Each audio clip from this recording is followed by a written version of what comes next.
echo of his call. ஆண்டவர் ரட்சகருமாகிய இயேசு கிறிஸ்து நாமத்தில் உங்களை அன்புடன் வாழ்த்துகிறேன். మన ప్రభు రక్షకుడైన యేసుక్రీస్తు నామం నందున మిమ్మల్ని అందరినీ అభినందిస్తున్నాను. ஆண்டவர் உங்களை ஆசீర్వదింపాராக. ప్రభు మిమ్మల్ని ఆశీర్వదించును గాక. ஆதியாகமம் 22ஆம் அதிகாரத்தை நாம் படிக்கும்போது ఆదికాండం 22వ అధికారం మనం చదివేటప్పుడు ஆபிரகாமுடைய விசுவாச செயலை நாம் பார்க்கிறோம். అబ్రహాము చేత చేయబడిన విశ్వాస క్రియల గురించి మనం చదువుతున్నాం. இந்த செய்திக்கு ஒரு தலைப்பு கொடுக்க கூடுமானால் ஆவிக்குரிய முதிர்ச்சி என்று கொடுக்கலாம். దీనికి ఒక శీర్షికను ఇవ్వాలంటే ఆత్మీయ ఒక ఉచ్చమైన స్థానం అని చెప్పొచ్చు. ஆவிக்குரிய முதிர்ச்சி என்பது தேவ பிரசன்னத்தை நம்முடைய வாழ்க்கையில அனுபவிப்பதாகும். అంటే ఆత్మీయంగా మనం ఒక హెచ్చైన స్థానంలో ఉండాలంటే ఆయన ఫలితాలను మన జీవితంలో మనం చవి చూడట. இந்த ஆவிக்குரிய பிரசன்னத்தை நம்முடைய வாழ்க்கையில் அனுதினமும் எல்லா நேரங்களிலேயும் அனுபவிக்க முடியும். మన ఆత్మీయ ఆయన ప్రసన్నతను మన జీవితంలో మనం అనుభవించాలి చేస్తే అన్ని ఆశీర్వాదాలను మనం చూడొచ్చు. இந்த தேவ பிரசன்னத்துல ரெண்டு பகுதிகள் இருக்கின்றன. ప్రభు ప్రసన్నత అన్న దాంట్లో రెండు విధాలుగా మనం చెప్పొచ్చు. ஒன்று விசுவாசம், இன்னொன்று அனுபவம். ఒకటి విశ్వాసము, ఇంకొకటి మన జీవితంలో జరిగే అనుభవాలు.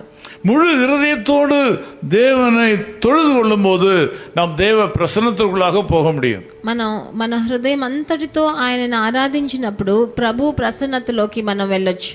தேவ பிரசன்னத்திற்குள்ளாக சென்ற பின் நமக்கு விசித்திர வினோதமான செயல்பாடுகளை தேவன் கொடுக்கிறார். మనం ఆయన సన్నిధిలో వెళ్ళినప్పుడు మనకు విచిత్రమైన విషయాలను ఆయన మనకు బయలుపరిచే దేవుడుగా ఉన్నాడు. தேவ பிரசன்னத்தில் நாம் வாழும்போது அவரால் சந்திக்க முடியாத தேவை ஒன்றும் இருப்பதில்லை. మనం ఆ దేవ సన్నిధిలోకి వెళ్ళినప్పుడు ఆయన వల్ల అన్ని మనకు కావలసిన అక్కర్లన్నీ ఆయన చూసుకుంటాడు. இன்றைக்கும் தேவ பிரசன்னத்தில் வாழ்வதற்கு நீங்கள் வாருங்கள்.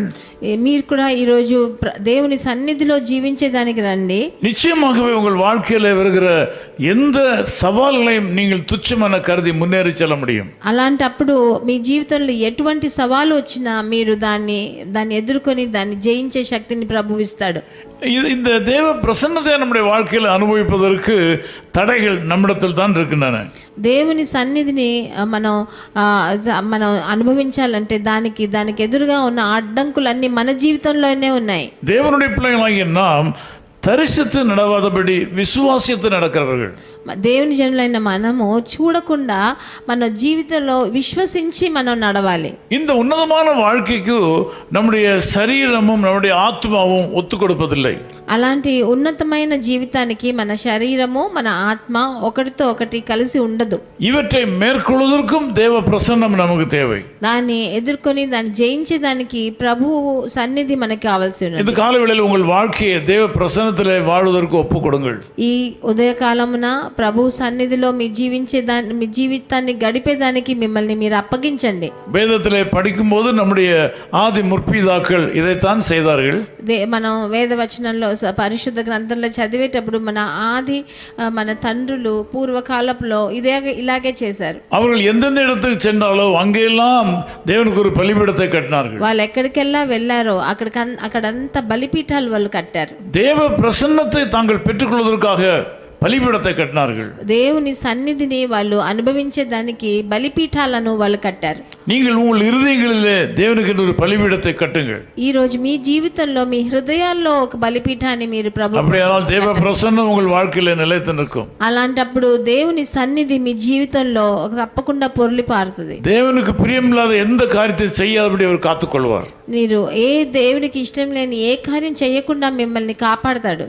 நீங்கள் கிரியை செய்வதை விட உங்கள் ஆண்டவர் உங்களுக்கு கிரியை செய்வார் அதிகமாக. మీరు క్రియ చేయకుండా ప్రభు మీకోసం క్రియ చేస్తాడు. நீங்கள் ஒரு நன்றியுள்ள வாழ்க்கை வாழ வேண்டும். మీరు ఆయనకి ఒక కృతజ్ఞత నిండిన ఒక జీవితం அவரை போற்றி புகழ வேண்டும். ఆయనని ఎప్పుడు ఆరాధిస్తూ స్తుతిస్తూ ఉండాలి. சாதக சிந்தனையாளராக இருக்க வேண்டும். మీరు ఎప్పుడు మంచిదే పాజిటివ్ విషయాలే మీరు ఆలోచించాలి. தீமையான காரியங்களை விட்டு நலமான காரியங்களை செய்ய முற்பட வேண்டும். చెడ్డ కార్యాలు వదిలేసి మంచి కార్యాలను మీ జీవితంలో చేయడం మొదలు పెట్టండి. నేను మీకోసం ప్రార్థన చేస్తాను. நேச பிதாவே உமக்கு நன்றி செலுத்துகிறோம். ప్రియ తండ్రి మీకు వందనాలు స్తుతులు. இந்த காலவெளியில் இந்த மக்களை ஆசீர்வதிப்பீராக. ఈ ప్రొద్దుట వేళ వాళ్ళందరినీ ఆశీర్వదించండి నాయన. உம்முடைய வல்லமையினால் இந்த மக்களை நிரப்புவீராக. మీ శక్తితో వీళ్ళొక్కొక్కరిని నింపండి తండ్రి. உம்முடைய మహిமையின் ప్రసన్నం இந்த மக்களை కాపதாக. మీ మహిమ కలిగిన మీ సన్నిధి వాళ్ళని ఆవరించని. இன்று சொல்லப்பட்ட సకల ఆశీర్వాదములు இந்த மக்களுக்கு வந்து சேருவதாக. ఈ రోజు నేను నా వల్ల చెప్పబడిన ఒక్కొక్క ఆశీర్వాదం వాళ్ళ జీవితంలో మీరు కుమ్మరించండి తండ్రి. நீர் உம்முடைய நாமத்தை மகிமைப்படுத்தும். మీరు మీ నామాన్ని మహిమపరచుకుంటున్నారు. యేసు క్రీస్తుவின் நாமத்தில் ஜெபிக்கிறோம் பிதாவே. ప్రభువైన యేసుక్రీస్తు నామం నందున వేడుకుంటున్నాం తండ్రి. ஆமென் ஆமென். மேலோக நாடந்தன் சொந்தம் அதே, இந்த பூலோக நாட்டமும் குறைகின்றதே. மேலோக நாடந்தன் சொந்தம் அதே, இந்த பூலோக நாட்டமும் குறைகின்றதே. மாயையில் மனமீதி வைத்திடாமல், மாயையில் மனம் இனி வைத்திடாமல், இயேசு காயமதை எண்ணி வாழ்ந்திடுவேன். இயேசு காயமதை எண்ணி வாழ்ந்திடுவேன். ஆனந்த பாடல்கள் பாடிடுவேன். எந்த நாத்தும நேசரை புகழ்ந்திடுவேன். Echo of His God bless you.